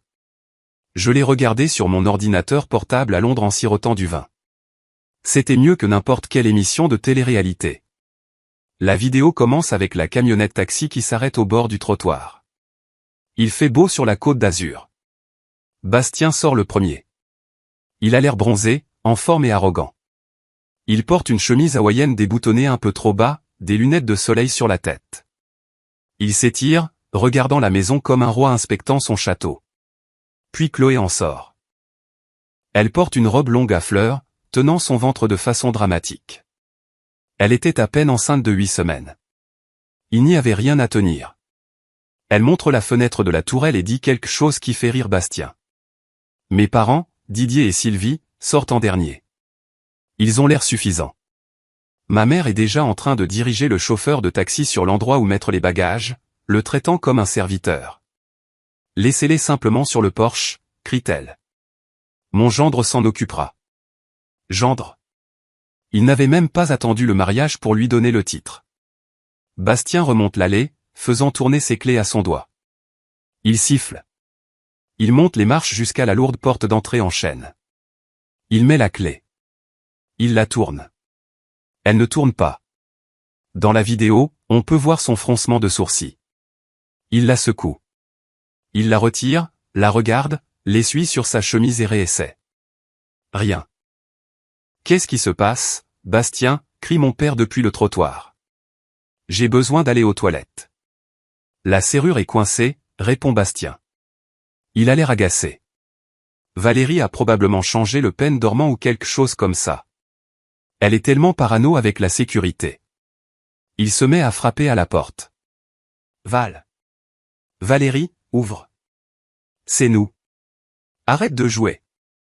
Chloé monte les marches en se dandinant. Hug. Elle dort probablement ou elle pleure. C'est une telle rabat-joie. Utilise juste le code du garage. Bastien va vers le clavier numérique de la porte du garage. Il tape le code. Bip. Bip. Bip. Erreur. Il réessaie. Erreur. Elle a changé le code, dit Bastien, sa voix montant dans les aigus. Pourquoi aurait-elle changé le code? Peut-être qu'elle est en colère qu'on n'ait pas appelé, suggère maman en remontant l'allée. Appelle-la, Bastien. C'est à ce moment-là que les téléphones se mettent à sonner. Dans la vidéo, c'est presque comique. On voit Bastien chercher dans sa poche. Puis Chloé, puis maman. Ils regardent tous leurs écrans pendant 30 bonnes secondes. Personne ne bouge. Ils lisent l'email. J'ai vu le visage de Bastien se transformer. Même à la distance granuleuse du zoom du téléphone de Madame Gosselin, j'ai vu la couleur quitter son visage. Il est passé de bronzé à gris en quelques secondes. Chloé crie la première. C'est un cri aigu et perçant. Elle sait. Oh mon Dieu. Elle a posté les photos. Qu'est-ce que tu veux dire, elle l'a vendue, hurle mon père en lisant l'email. Elle ne peut pas la vendre. C'est une propriété familiale. Mon prêt, crie Bastien, regardant son téléphone avec horreur. Elle a envoyé ça à la banque. Elle a envoyé ça à Monsieur Henderson. La panique s'installe. Une vraie panique primaire. Ils se mettent à frapper sur la porte et les fenêtres. Valérie, crie ma mère, le visage tordu. Ouvre cette porte. Tu ne peux pas nous faire ça. Je vais la tuer. Chloé sanglote, tapant du pied. Ma réputation. Elle a envoyé ça à tout le monde. Soudain, la porte d'entrée s'ouvre. Mais ce n'est pas moi. C'est un homme. Un très grand homme en uniforme de sécurité noire.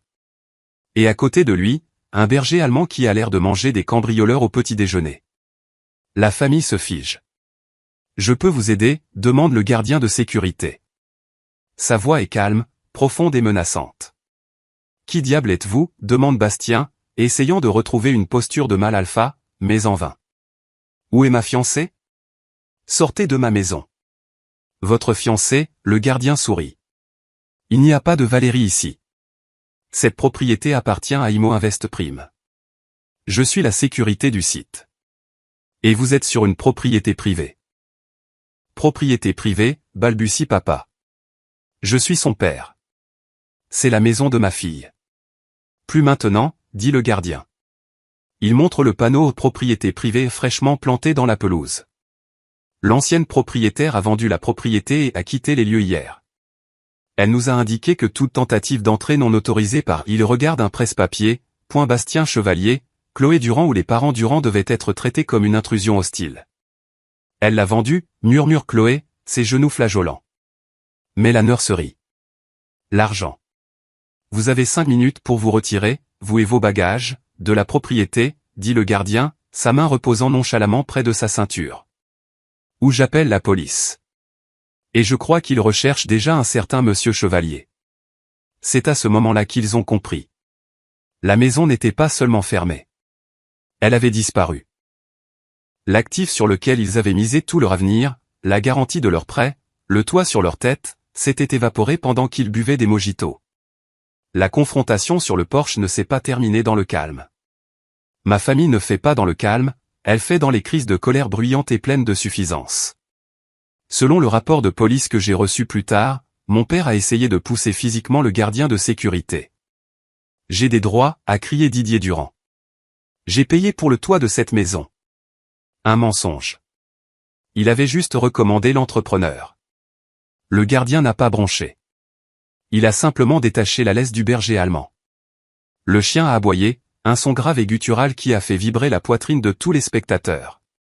Papa a reculé, trébuchant presque sur une valise Louis Vuitton. Appelez la police, a hurlé maman. Cet homme vole notre maison. Arrêtez-le. S'il vous plaît, faites, a dit calmement le gardien. J'attends. Quelqu'un a appelé la police, mais ce n'était pas ma mère. C'étaient les voisins. Madame Gosselin et 3 autres s'étaient rassemblés sur le trottoir, les bras croisés, regardant le spectacle avec jubilation. Ils avaient enduré le snobisme de mes parents pendant des années. C'était leur finale de Coupe du Monde. 2 voitures de police sont arrivées 5 minutes plus tard. Quand les officiers sont sortis, Bastien a essayé de se précipiter vers eux. « Officier, Dieu merci. Cet homme squatte la maison de ma fiancée. Elle a disparu. On pense qu'il lui a fait quelque chose. » L'officier Martinez, je connais son nom grâce au rapport, a levé la main. « Monsieur, reculez. Êtes-vous Bastien Chevalier ?» Bastien s'est figé. « Oui. » Pourquoi? Nous avons une alerte sur cette adresse. Et sur votre nom, a dit l'officier Martinez. Il n'avait pas l'air amical. Nous avons reçu une notification du bureau du procureur de la République concernant une enquête prioritaire pour frauder. Il a regardé son partenaire, nous avons un appel affolé d'un monsieur Henderson de la société immobilière Côte d'Azur affirmant que vous avez du matériel de l'entreprise et qu'il veut qu'il soit restitué immédiatement. Le visage de Bastien est passé du gris au blanc fantomatique. C'est un malentendu. Ma fiancée fait une dépression nerveuse.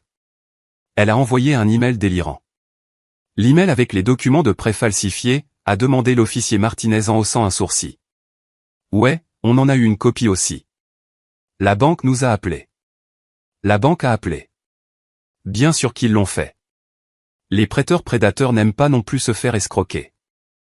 Nous avons besoin que vous quittiez les lieux immédiatement, a dit l'officier au groupe.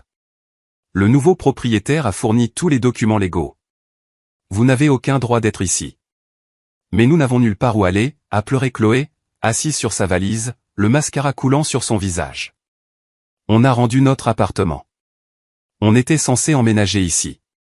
Ce n'est pas une affaire de police, madame, a dit l'officier. Déplacez vos véhicules et vos affaires ou nous les ferons enlever. L'humiliation était totale. Sous les yeux attentifs de la police, du gardien de sécurité et de la moitié du quartier, ma famille a dû traîner ses lourdes valises le long de l'allée. Ils n'ont pas pu trouver de taxi. Le chauffeur qui les avait amenés était parti depuis longtemps, impayé. Maman lui avait dit, prenez les bagages et je vous paierai à l'intérieur. Ce qui était évidemment un mensonge. Ils ont dû appeler un Uber XL. Ils sont restés sur le trottoir pendant 20 minutes, entourés de leurs bagages, pendant que les voisins prenaient des photos. Mon téléphone à Londres, que j'ai rallumé brièvement pour vérifier mes emails, explosait de mise à jour de Madame Gosselin. Madame Gosselin, votre mère vient d'essayer de donner un coup de pied au chat du voisin. La police l'a averti. Madame Gosselin, Chloé vomit dans les buissons. Quelle comédienne. Madame Gosselin, Bastien a l'air d'avoir envie de vomir. Il n'arrête pas d'essayer d'appeler quelqu'un, mais personne ne répond. Personne ne répondait parce que l'email avait fait son travail. Pendant qu'ils étaient sur ce trottoir, les retombées numériques incinéraient leurs filets de sécurité sociaux. Ma cousine Sarah avait transféré l'email à tout le groupe de discussion familiale élargi, celui dont je ne faisais pas partie. Sarah, vous avez vu ça? Tante Sylvie et Chloé sont dégoûtantes. Je les bloque. Le curé de la paroisse a répondu à mon email directement. Répondre à tous. Père Jean, je suis profondément troublé par ces révélations. L'adultère et le vol sont des péchés graves. Sylvie, Didier, veuillez ne pas assister au repas paroissial ce dimanche jusqu'à ce que nous ayons eu une sérieuse séance de conseil. Et le LinkedIn de Bastien, quelqu'un, probablement Roxane, que son cœur soit béni, avait posté des captures d'écran de la falsification et de la liaison dans les commentaires de sa publication de E meilleur vendeur. Au moment où l'Uber est finalement arrivé pour les emmener où? Au petit pavillon de 2 chambres de mes parents de l'autre côté de la ville, j'ai supposé ils étaient des parias sociaux. Ils se sont entassés dans la voiture, vaincus. L'équipe gagnante ressemblait à une bande de perdants. J'ai fermé l'ordinateur portable à Londres. J'ai ressenti un étrange cocktail d'émotions. La vengeance, oui, mais aussi une tristesse profonde et épuisante. C'était ma famille. C'était l'homme que j'allais épouser. Et je venais de les pulvériser depuis l'orbite. Mais ensuite, je me suis souvenu du texto. Elle peut vivre en bas. Elle est désespérée d'obtenir notre approbation. J'ai endurci mon cœur. Il ne se souciait pas de moi. Il se souciait de la ressource que je fournissais. Et maintenant que la ressource avait disparu, ils étaient juste en colère que le robinet se soit tari. Je suis allé à la salle de bain et je me suis lavé le visage. Je me suis regardé dans le miroir. Tu as bien fait, Val, ai-je chuchoté. Mais la guerre n'était pas finie. La bataille juridique ne faisait que commencer. Et Bastien Chevalier était sur le point de découvrir qu'une signature falsifiée est beaucoup plus difficile à effacer qu'une fiancée. Les semaines suivantes ont été une masterclass sur les conséquences de ses propres actions. Je me suis installé dans mon nouveau travail à Londres. L'hôpital était incroyable, à la pointe de la technologie, animé et plein de gens qui me respectaient pour mon cerveau, pas pour mon compte en banque. J'ai loué un charmant appartement à Notting Hill. Oui, comme dans le film, mais plus petit et avec un meilleur café à proximité. Pendant ce temps, en France, le clan Durand Chevalier implosait. Comme ils avaient tous résilié leurs baux ou sous-loué leurs appartements en prévision de l'emménagement dans ma maison, ils ont été forcés de s'entasser dans le pavillon de 100 mètres carrés de mes parents. Imaginez la scène. Mes parents qui tiennent à leur intimité. Chloé qui est désordonnée et exigeante. Et Bastien qui est habitué au luxe. Tous vivant les uns sur les autres. Une salle de bain, des murs fins et 0 rentrée d'argent. Bastien a été renvoyé le lendemain de son atterrissage. Monsieur Henderson ne l'a même pas laissé entrer dans le bureau pour vider ses affaires. La sécurité l'a rencontré sur le parking avec une boîte. Le matériel de l'entreprise qu'il a dû rendre comprenait la BMW qu'il conduisait, qui était en leasing d'entreprise. Bastien était donc maintenant sans emploi et sans voiture. Chloé, qui comptait sur Bastien pour être son papa gâteau, s'est soudainement retrouvée avec un papa fauché. Le stress a été immédiat. Maître Lambert me tenait au courant. Elle appréciait énormément la situation. Bastien a essayé de déposer une déclaration au fichier immobilier sur la maison, m'a-t-elle dit au téléphone un mardi pluvieux. Il a essayé de prétendre qu'il avait un intérêt équitable parce que vous étiez fiancés. Est-ce que ça a marché, ai-je demandé en remuant mon thé. Valérie, s'il vous plaît, a ricané maître Lambert. Je l'ai fait sortir du tribunal en riant. Vous étiez la seule propriétaire. Le droit français ne reconnaît pas fiancé comme un titre légal de propriété. Il n'a aucune prétention. Le juge l'a même averti que le dépôt de poursuites abusives pourrait entraîner des sanctions. Et la falsification? Ah, oui. Le procureur monte le dossier. Ils ont le document. Ils ont l'adresse IP de son iPad où il a accédé à l'éditeur de PDF. Et ils ont votre déclaration sous serment. C'est du gâteau. Mais ces choses prennent du temps. Ils veulent aussi le coincer pour fraude bancaire, ce qui est fédéral. Au pavillon, l'équipe gagnante se retournait les uns contre les autres. Ma cousine Sarah, devenue mon espionne, m'envoyait des captures d'écran des statuts Facebook de Chloé. Jour 3, la famille, c'est tout. Nous surmonterons ces mensonges et cette persécution. Jour 10, quelqu'un connaît des postes de réceptionniste à pourvoir? Je demande pour une amie. Jour 20, certains hommes sont inutiles. Si tu ne peux pas subvenir aux besoins, ne promets rien. Clairement destiné à Bastien. Puis il y a eu les retombées à l'église. Ma mère, Sylvie, vivait pour son statut dans l'association des dames de la paroisse. Après l'email, elle a essayé d'aller au groupe de prière du mercredi. Selon Sarah, quand Sylvie est entrée, le silence s'est fait dans la pièce. Madame Higgins, qui fréquente aussi cette église, à mon insu, s'est levée et a dit, « Sylvie, je pense qu'il est préférable que tu passes ton tour cette fois. Nous prions pour l'honnêteté aujourd'hui. » Ma mère est partie en larmes. Elle m'a envoyé un texto cette nuit-là. « Maman, es-tu heureuse? Tu m'as humiliée devant Dieu et mes amis. J'espère que tu pourriras en enfer. » J'ai bloqué son numéro. Je n'avais pas besoin de cette énergie. Mais la plus douce victoire fut financière. Parce que j'avais vendu la maison cash et déplacé l'argent à l'étranger, ils ne pouvaient pas y toucher. Mais ils avaient toujours des dettes. Les prestataires de mariage que j'avais réservés, je les ai annulés, mais les acomptes non remboursables étaient perdus.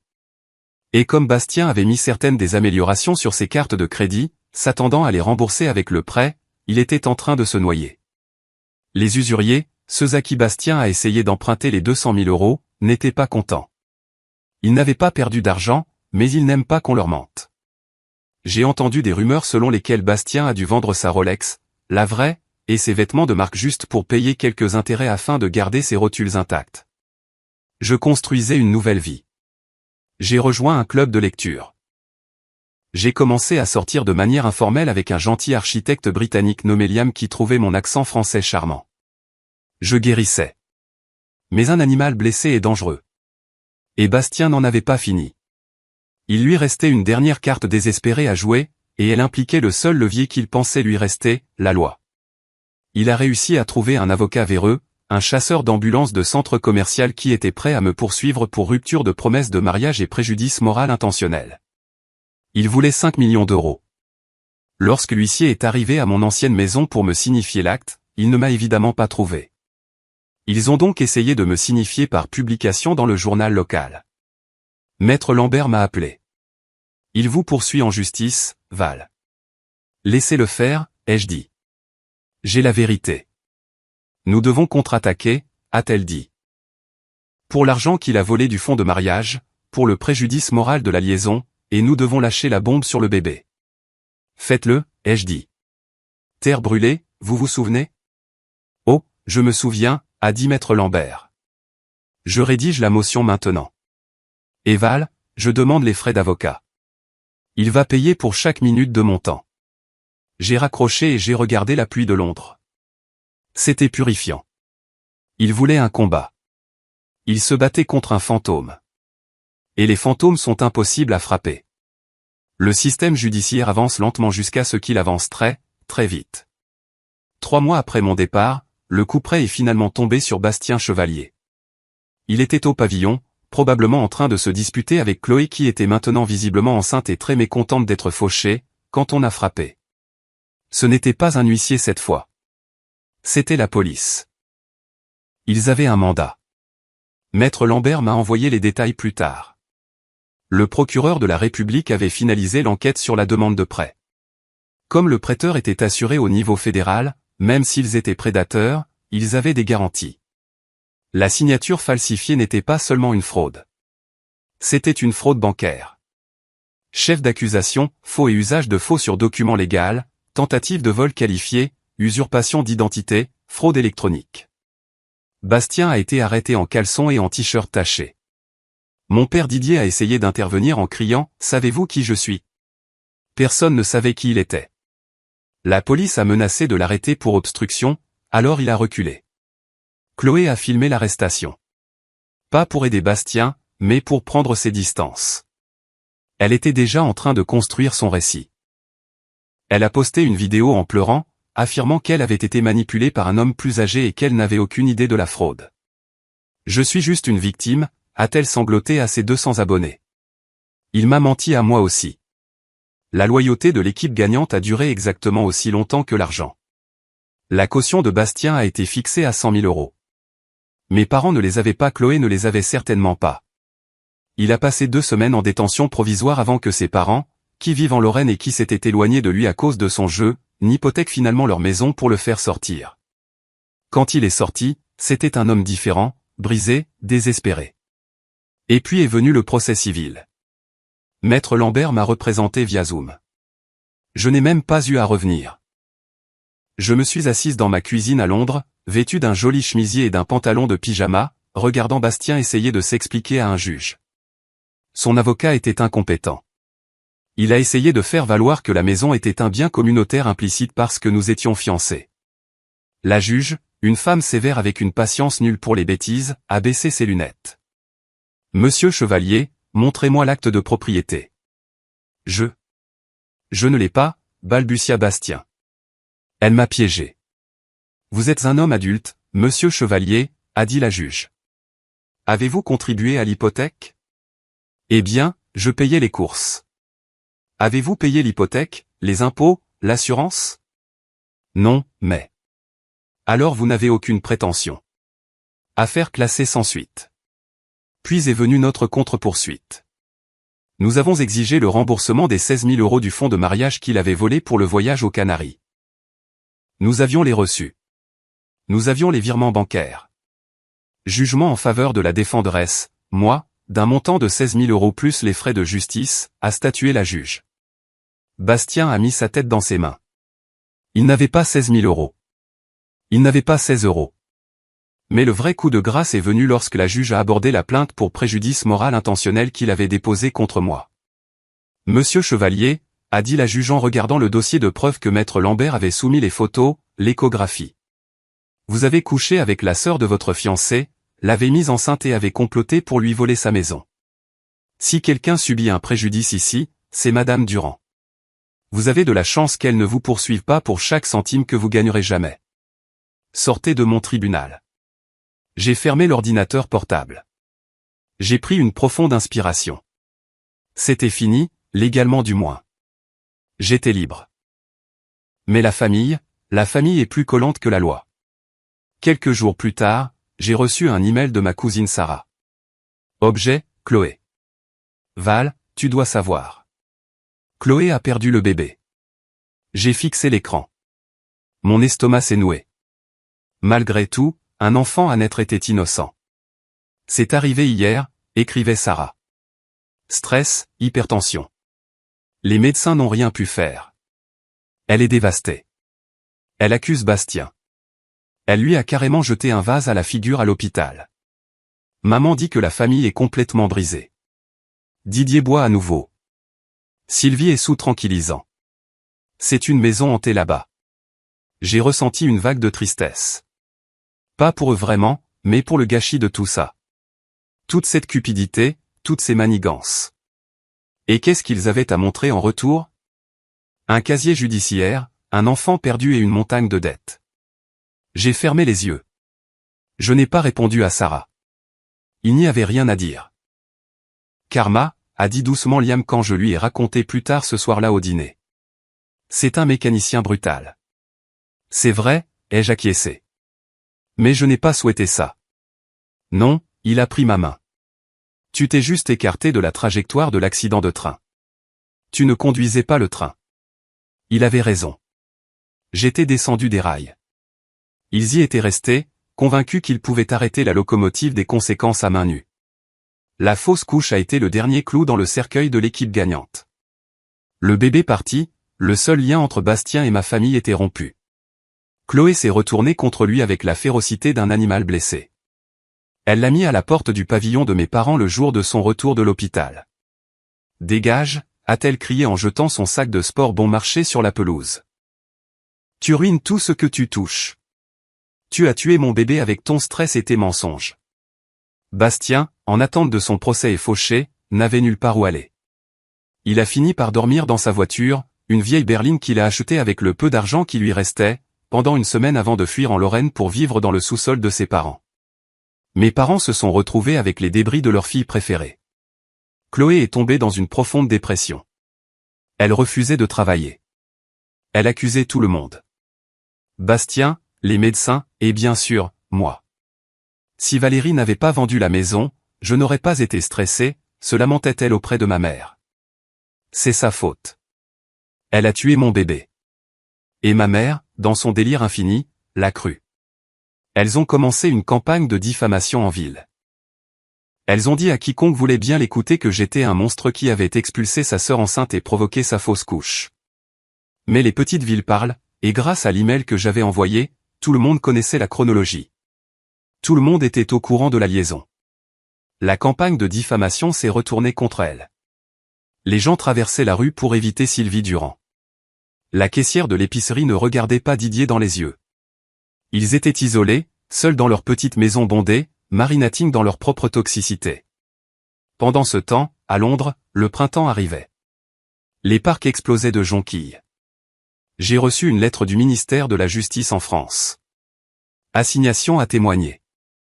Ils avaient besoin de moi pour le procès pour fraude de Bastien. J'ai appelé Maître Lambert. Dois-je revenir, ai-je demandé, la peur m'envahissant.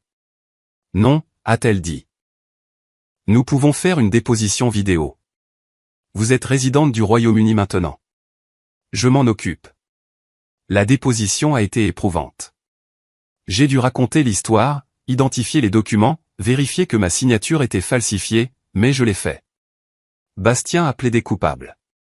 Pour éviter la peine maximale de 10 ans, il a plaidé coupable à un chef d'accusation de fraude bancaire et un chef d'accusation de faux et usage de faux. Il a été condamné à 3 ans de prison fédérale suivi de 5 ans de probation.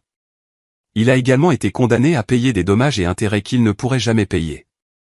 Le jour où la sentence a été prononcée, je n'ai rien ressenti, ni joie, ni vengeance, juste la fermeture silencieuse d'une porte.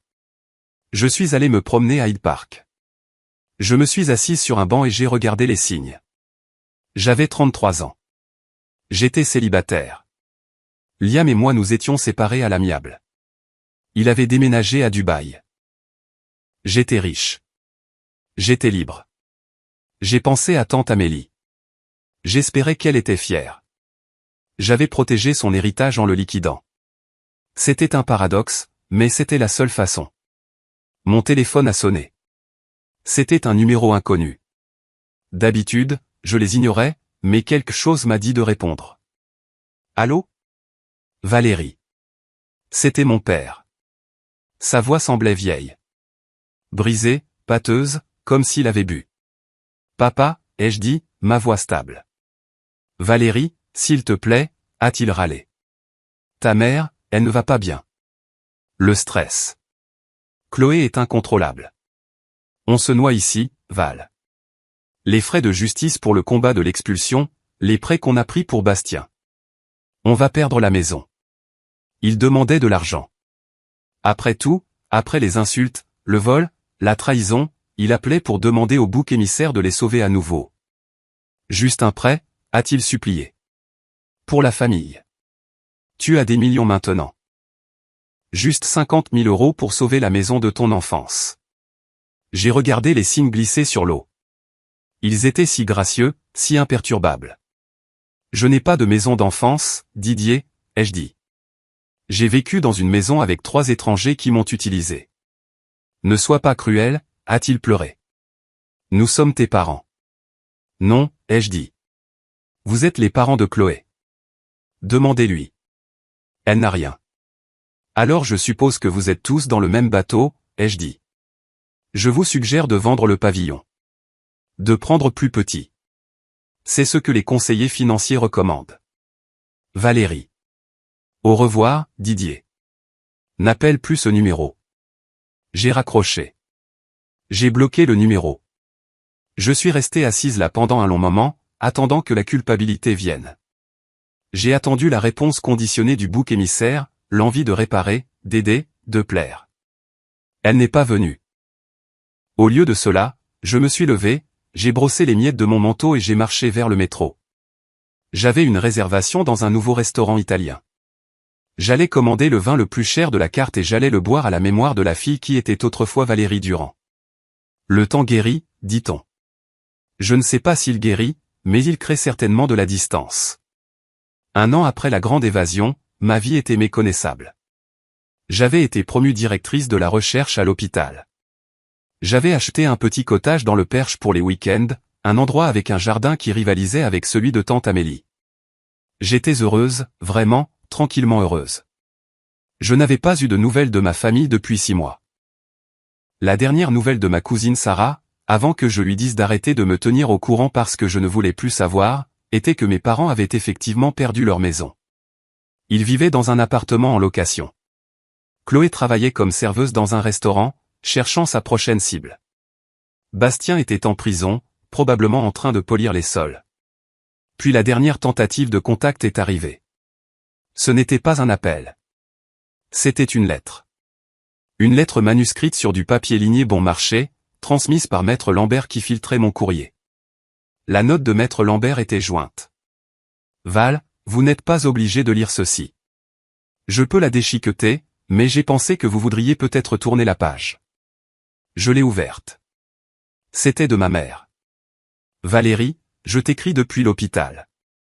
Mon cœur me lâche. Le médecin dit que c'est le stress. Le syndrome du cœur brisé. Je sais que nous avons fait des erreurs. Je sais que nous avons favorisé Chloé, mais tu dois comprendre, elle avait plus besoin de nous. Tu as toujours été si forte, si indépendante. Nous ne pensions pas que tu avais besoin de notre aide. Bastien nous a tous trompés. Nous sommes aussi des victimes. S'il te plaît, Val. Je suis une vieille femme. Je ne veux pas mourir sans voir ma fille. Rentre à la maison. On peut tout recommencer. Je te pardonne d'avoir vendu la maison. Je t'aime, maman. J'ai fixé les mots. Je te pardonne d'avoir vendu la maison. Même sur son lit de mort, si elle était vraiment en train de mourir, ce dont je doutais, Sylvie Durand était une hypocondriaque du plus haut niveau. Elle ne pouvait pas prendre ses responsabilités. Elle me pardonnait. Elle justifiait sa négligence parce que j'étais forte. C'est la malédiction de l'enfant compétent. Parce que vous pouvez le gérer, il suppose que vous devriez le gérer. Et ils donnent tout leur amour à celui qui refuse de gérer quoi que ce soit. Je me suis approché de ma cheminée dans le cottage. J'avais un bon feu qui crépitait. J'ai tenu la lettre au-dessus des flammes. Je ne ressentais pas de colère. Je ressentais de la pitié. Ils étaient coincés dans une boucle de leur propre fabrication, réécrivant l'histoire pour se faire passer pour les héros ou les victimes, jamais pour les méchants. J'ai regardé le papier se courber et noircir. Les mots « je t'aime », maman se sont transformés en cendres et se sont envolés par la cheminée. Je n'ai pas répondu. Je ne suis pas retourné. J'ai appris plus tard qu'elle s'était très bien remise. C'était une crise de panique, pas une crise cardiaque. Elle a essayé de l'utiliser pour obtenir de l'argent d'une cagnotte en ligne qu'elle avait créée. J'ai fait un don anonyme de 5 €. Juste pour l'ironie. Ce fut le dernier contact que j'ai jamais eu avec la famille Durand. J'écris ceci depuis mon jardin dans le Perche. Les roses sont en fleurs. La variété préférée de tante Amélie, les roses épises. J'ai réussi à trouver un producteur ici qui en avait. Cela fait 3 ans que je suis monté dans cet avion. Je suis Valérie Durand. J'ai 35 ans.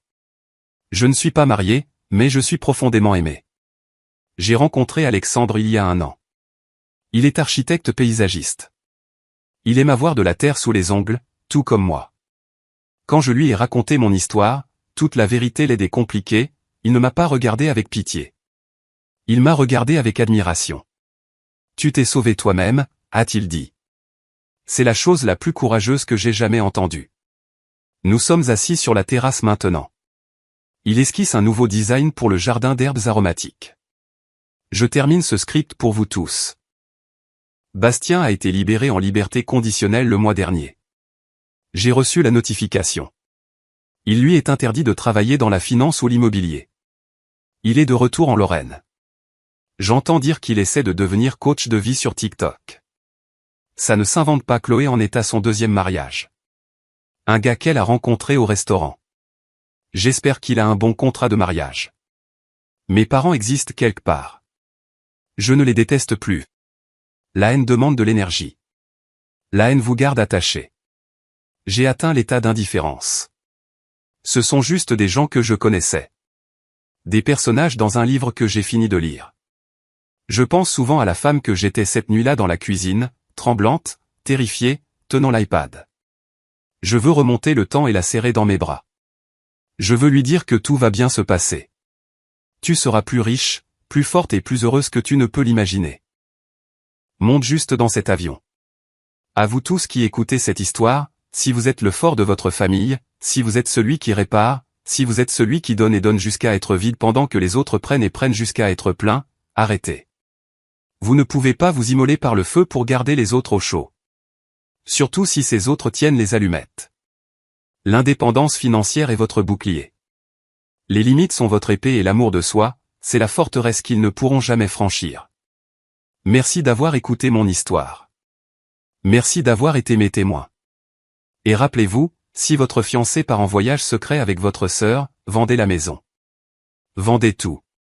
Et achetez-vous un billet pour la liberté. Parce que la meilleure vengeance n'est pas de les ruiner. C'est de vous sauver vous-même.